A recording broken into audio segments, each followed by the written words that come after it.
Bonjour à toutes, bonjour à tous. Aujourd'hui, on est mardi. On est le 24 mars 2026. Je vous souhaite la bienvenue dans le français c'est facile avec Adrien. Alors aujourd'hui, on ne parle plus d'histoire de France. C'est fini. J'arrête de vous parler de ça pendant un moment. Je pense qu'on en a assez fait. Aujourd'hui, je vais vous parler du projet que j'ai commencé à faire il y a quelques jours, peut-être même quelques semaines. Ce projet, peut-être que certains l'ont déjà vu, en fait, j'ai créé mon site internet. J'ai créé un site françaisfacileadrien.com. Ça n'a pas été simple parce que ce site, je l'ai fait moi-même.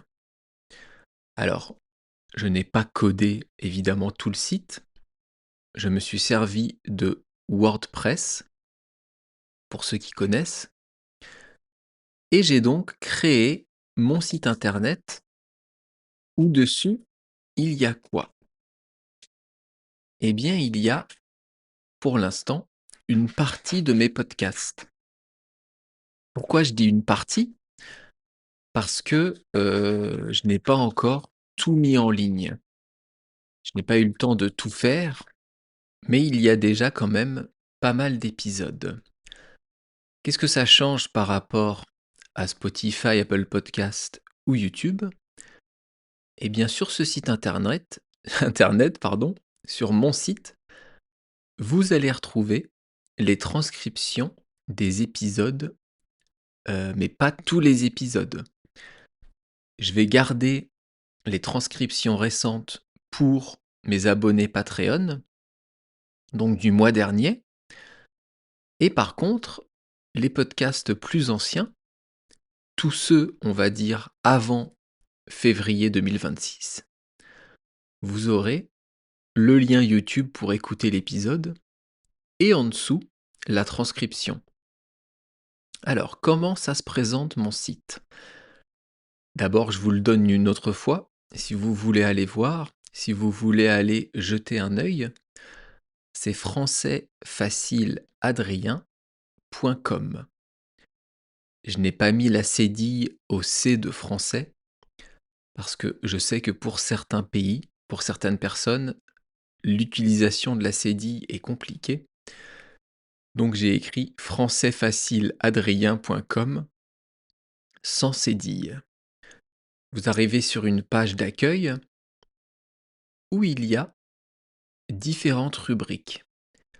Il y a d'abord un petit texte et après j'ai mis une rubrique par où commencer. Ça veut dire comment regarder ce site si c'est la première fois que vous venez. Donc vous pouvez appuyer là-dessus et j'ai mis un premier paragraphe pour les débutants avec les liens de mon podcast sur Spotify et évidemment sur mon site avec la transcription. Et il y a un deuxième paragraphe pour vous, pour les niveaux intermédiaires et avancés, avec un lien pareil vers l'écoute Spotify, et surtout des liens vers les différentes rubriques de mon site. Ces différentes rubriques, vous allez aussi pouvoir les trouver sur la page d'accueil un peu plus bas. C'est quoi ces différentes rubriques? La première, c'est la catégorie pour les débutants, for the beginners. J'ai rangé par année, donc 2025 et 2026, puisque j'ai commencé le podcast pour les débutants en 2025. Ensuite, vous avez la catégorie expression française. C'est le podcast que je fais tous les jours. Et là, je vous ai mis, pour l'instant, je crois 280 épisodes. Donc il suffit de cliquer sur l'expression en question. Ça vous ouvre une page avec le lien YouTube. Et juste en dessous, il y a marqué lire la transcription. Il suffit de cliquer là-dessus et ça va ouvrir tout le texte du podcast. Comme ça, vous pourrez écouter le podcast et en même temps le lire. En fait, c'est ce que je proposais à mes abonnés Patreon, mais j'ai décidé de le proposer à tout le monde pour les épisodes les plus anciens. Comme je vous le disais, je garderai toujours les épisodes récents pour mes abonnés Patreon, bien sûr, et les livres audio en avance. Donc on revient à la page d'accueil du site. La troisième rubrique, c'est Apprends le français avec des bandes dessinées. C'est comment ça s'appelle? Les vidéos que je fais où j'utilise des bandes dessinées pour vous aider à mieux comprendre le français. Ensuite, la quatrième rubrique, elle va concerner les artisans du Sud-Ouest, les artisans français. Pour l'instant, il n'y a qu'une vidéo, et c'est la vidéo où je vous présente Mathieu et sa boulangerie. Mathieu qui a changé de métier pour devenir boulanger. Ensuite, on revient donc à la page d'accueil avec la cinquième rubrique, les analyses de chansons françaises. Ça, c'est quelque chose que je ne fais plus parce que malheureusement, il y a des droits d'auteur pour ces musiques. Donc, c'est une catégorie que je ne fais plus, mais vous pouvez retrouver sur mon site toutes les analyses que j'ai faites avec, pareil, le lien YouTube et en dessous, vous appuyez sur lire la transcription et vous aurez le texte du podcast qui va s'afficher. C'est pour ça que c'est long de créer ce site, c'est long de tout mettre en ligne parce qu'à chaque fois, il faut que je fasse une nouvelle page pour un nouvel épisode et que je mette la transcription. Il faut vérifier qu'il n'y a pas de faute d'orthographe, pas de faute de français, donc c'est très très long. Mais bon, petit à petit, j'avance. Donc les chansons françaises, c'était la cinquième rubrique. La sixième, elle concerne les fables de La Fontaine. Vous savez que tous les 10 jours, dans ce podcast, je vous explique une fable de La Fontaine. Eh bien, je les ai mis bien sûr sur mon site, avec également la transcription. Donc si vous voulez réécouter un épisode, réécouter une fable, vous les trouverez toutes à cet endroit avec le texte, avec la transcription de l'épisode. Septième rubrique, les contes et légendes. Et là, quand vous cliquez dessus, ça va vous ouvrir plusieurs types de contes. Les contes de Grimm, les contes de Perrault, les contes des Mille et une nuits, les contes de Normandie, les contes du Japon, que je suis en train de sortir toutes les semaines sur YouTube. Et après, on fera les contes de la mythologie grecque, ensuite de la Chine et après du Vietnam. Donc vous voyez, il y a encore beaucoup de choses à dire, il y a encore beaucoup de podcasts à découvrir. Avant-dernière catégorie, huitième, ce sont les films français. Tous les 10 jours, je vous explique un nouveau film français que j'ai aimé, qui m'a marqué. Alors pour l'instant, il n'y a rien, parce que je ne l'ai pas encore rempli, mais petit à petit, ça va venir, ne vous inquiétez pas. Et enfin, dernière catégorie, les livres audio et vidéo. Pour l'instant, il y a Le Petit Prince d'Antoine de Saint-Exupéry. Vous l'avez chapitre par chapitre, ou alors le livre complet. Tout le livre lu par moi, ça dure à peu près 2 heures, 2h10, quelque chose comme ça, avec les images, pas les images, le texte du livre qui s'affiche. Donc n'hésitez pas là aussi, si vous voulez aller revoir cela. Et après, il y aura un livre de Jules Verne qui s'appelle Voyage au centre de la Terre. C'est un livre qui est déjà en train de sortir sur mon Patreon et qui va arriver sur mon site et sur YouTube à partir de début avril. Et après, j'ai déjà choisi les livres.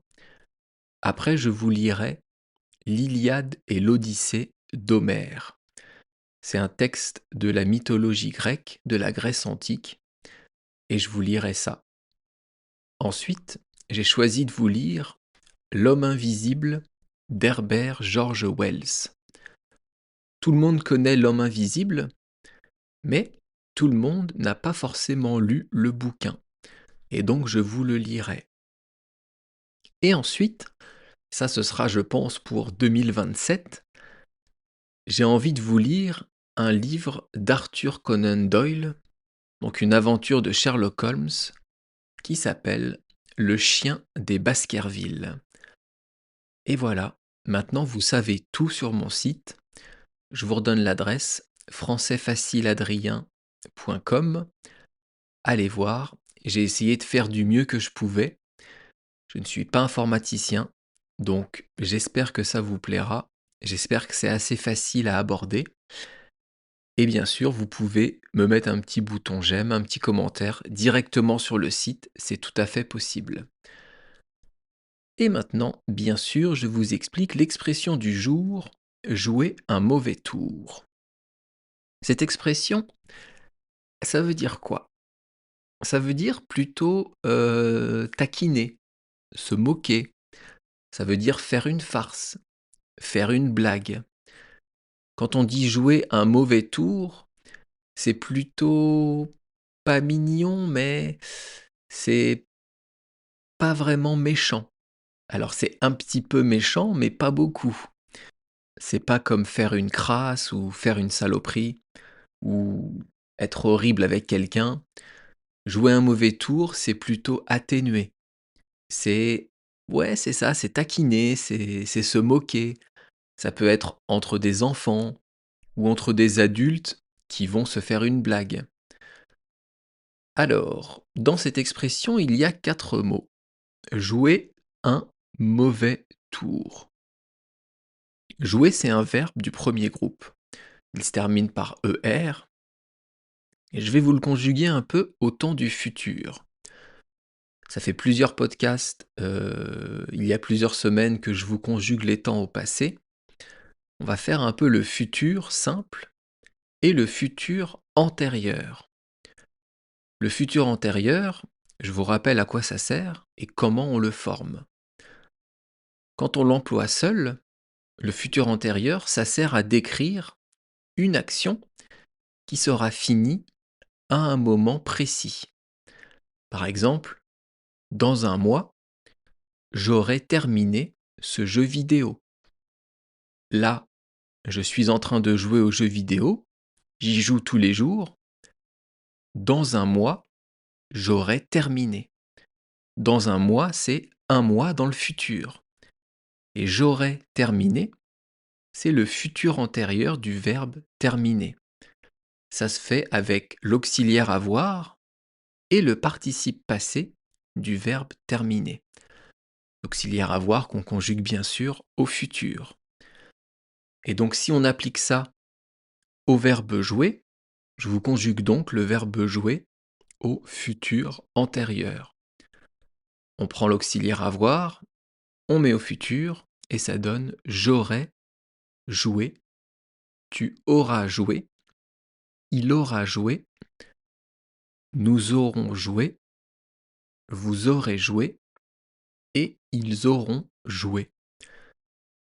Et au futur, ça donne je jouerai, tu joueras, il jouera, nous jouerons, vous jouerez et ils joueront. Ah, ça faisait longtemps que j'avais pas fait de conjugaison. Ça faisait longtemps que je vous avais pas conjugué des verbes. Ça m'avait presque manqué, dis donc. Alors ensuite, jouer un mauvais tour. Un mauvais, c'est le contraire de bon. Quelqu'un de bon, c'est une bonne personne, une personne gentille.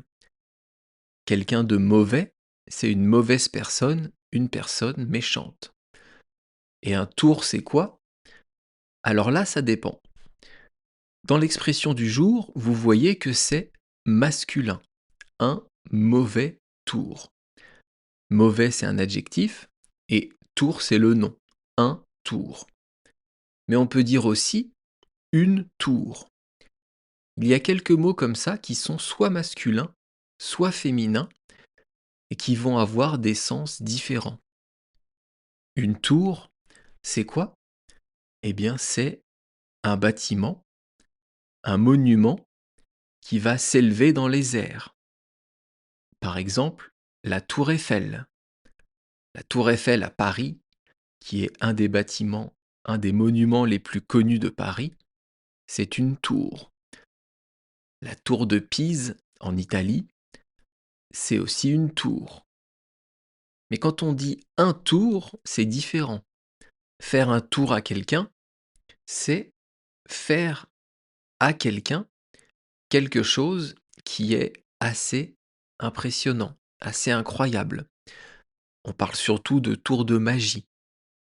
Il y a certains tours de magie qui nécessitent une grande habileté, une grande souplesse, une grande dextérité des mains, et ça, c'est faire un tour. C'est quelque chose que tout le monde ne peut pas faire. Et par extension, on dit jouer un tour ou jouer un mauvais tour à quelqu'un, c'est lui faire une farce, une blague, une petite méchanceté, quelque chose pour le taquiner, pour se moquer. Regardez sur l'image du podcast, vous voyez de dos une petite fille avec un seau d'eau sur la tête. Elle va certainement mettre ce seau d'eau au-dessus d'une porte pour faire une blague, pour jouer un mauvais tour à quelqu'un. Un autre exemple, peut-être que vous avez des enfants, et les petits-enfants aiment bien cacher les objets de leurs parents. Et peut-être que votre enfant vous a déjà caché votre téléphone portable. Eh bien à ce moment-là, il vous aura joué un tour. Il vous aura joué un mauvais tour. Il aura voulu vous taquiner en vous cachant votre téléphone. Ce n'est pas quelque chose de vraiment méchant, même pas du tout. Donc jouer un mauvais tour, ça peut être plutôt amusant, ça peut être mignon, mais dans certains cas, ça peut être aussi assez méchant. C'est une expression qui fait partie du langage courant, voire soutenu. Donc vous pouvez l'utiliser avec tout le monde, il n'y a pas de problème. C'est vrai que ça s'utilise de moins en moins, mais quand même, dans les livres, vous pouvez le trouver tout à fait. Et même dans le langage courant, quand vous parlez avec quelqu'un, jouer un tour, ça s'utilise encore. En anglais, ça se dit to do a dirty trick, or to play a dirty trick, to play dirty. Mais je pense que to play dirty, c'est plutôt tricher, non? Je sais pas, j'ai un doute là. Pour ceux qui sont anglais, si vous pouvez me dire, ou ceux qui sont américains, qui parlent anglais très bien, est-ce que to play dirty, c'est jouer en trichant, ou c'est jouer un mauvais tour? Si vous avez une idée, dites-le moi dans les commentaires. Je vous rappelle que si vous le pouvez, vous pouvez me laisser une bonne note dans les applications de podcast, Spotify, Apple, Castbox, etc., etc. C'est grâce à ça que mon podcast a de plus en plus d'auditeurs. Donc merci beaucoup à ceux qui m'ont déjà laissé un bon commentaire, une bonne note dans ces applications. Et comme je vous disais au début, l'abonnement sur mon site Patreon est bien sûr toujours disponible si vous souhaitez me soutenir et j'en serai très heureux. Demain, on fera une nouvelle expression française, mais que je n'ai pas encore choisie, donc je sais pas. On verra demain. Merci beaucoup de m'avoir écouté et on se retrouve demain mercredi. À bientôt. Bye bye, hasta luego. El aleja, matane.